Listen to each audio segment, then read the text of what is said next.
It's something that I will never take for granted. It's something whenever I come to Houston, that's the first thing I think about. I got to win a World Series, and not a lot of people get to say that. Even though I got to be on the roster for Game 6, that was awesome. I still get the chills coming out here and celebrating when we got to win that. And Houston, like I said, brought me first World Series, first debut, brought me my first house out here, and it was an amazing feeling.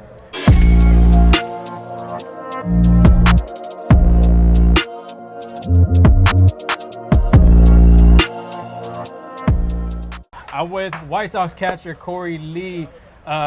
Tell me, dude, everything started over here in Houston, Astros organization, draft pick, going through the farm system, World Series champion. Tell me what it's been like coming back to Houston. You played over there with the Skeeters and Space Cowboys and Sugarland. What's the feelings like being back? It's nothing. It's beautiful, man. They taught me to be the player that I am today. They took the chance on me out of the draft, and it was fantastic. Like you said, I got to win a World Series over here. They taught me how to be a professional, and then sent me on my way over here to Chicago. And thanks to them, I got the opportunity to be in Pro Ball, and nothing but respect out there. And now I get to play against them in the home crowd. And two, being, like you said, you were traded from the White Sox, coming from a team that had so much championship experience, win the division, and now you're coming to with the Chicago White Sox. Everybody's young, barely coming up. What's that transition been like for you, though? It's great. It's a lot of learning. I get to experience some stuff with some new guys. I get to bring what I learned in Houston, like you said, the winning culture over here, and it's a great group of guys around here. We got some vets, we have some young guys, and we just get to kind of do our own thing and kind of make our own journey. And that's kind of the moral of the story over here, is that we're playing for one another, and just got to go every day and start working. Tell me, because I always talk about everybody starting their journey.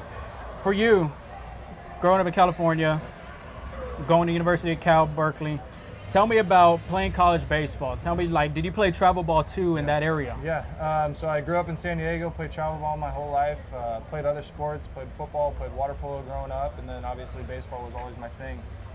But just growing up there was fantastic. Got to go outside every day. That was what I prided myself on as a kid, and it was nothing but great things. And then obviously going up to Cal was a great university, and they taught me a whole lot. And on and off the field, they taught me how to be a professional and how to just live an adult life, I guess.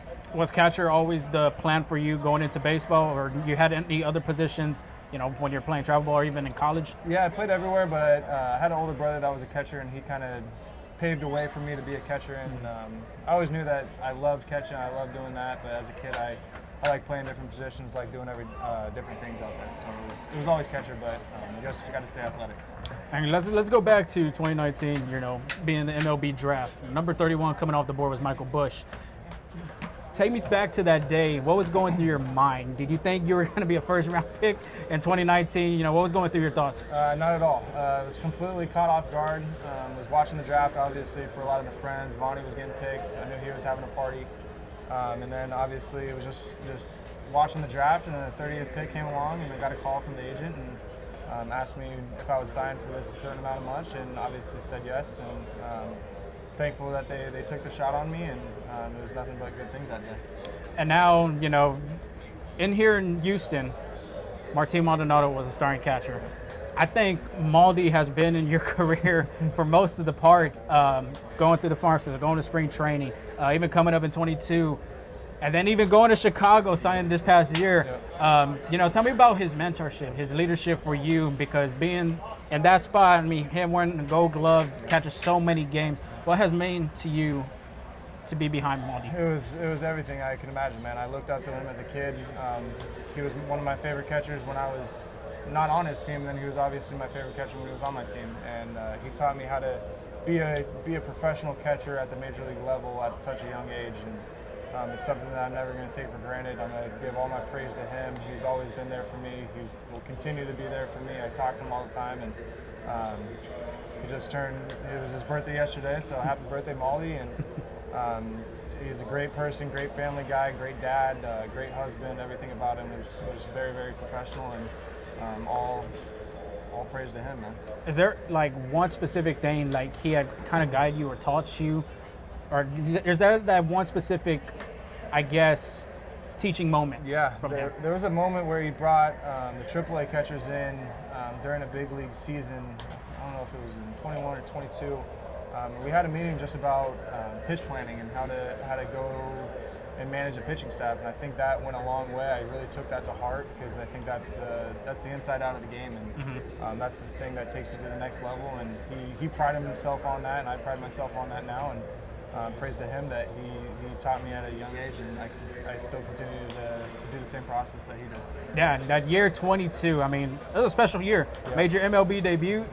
I mean, win a World Series. You're a World Series champion on even Baseball Reference. Yeah, it's something that I will never take for granted. It's something whenever I come to Houston, that's the first thing I think about. I got to win a World Series, and not a lot of people get to say that. Even though I got to be on the roster for Game 6, that was awesome. I still get the chills coming out here and celebrating when we got to win that.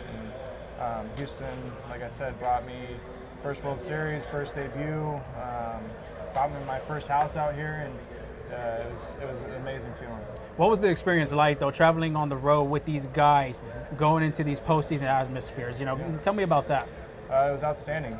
We came in and we did our job. That was kind of the name of the game. It doesn't matter who's in the other dugout. We got to do our job, and if we do our job, then we're going to be set up right. And going into Seattle, going into Philly, coming back home, and winning it at home was a dream come true. Second year with the White Sox, you're now leading this pitching staff. What has that transition been like for you to lead a major league pitching staff? It's been great. We have a great group of guys that want to learn, that want to come in and work every day. We got people like Garrett Crochet that's starting for the first time, and we're both learning how to work with each other. And we got guys coming up from AAA learning how to manage a pitching staff and how to pitch in the big leagues. And I'm fortunate enough to work with this group of guys, and it's fantastic. And like you said, Garrett Crochet, I mean, this guy's probably going to be a Cy Young candidate after this year ends. What has that been like, catching him behind the plate? It's great. He comes in, he's a workhorse. He comes in every day ready to do what he needs to do to get better that day. He's never going to be good enough.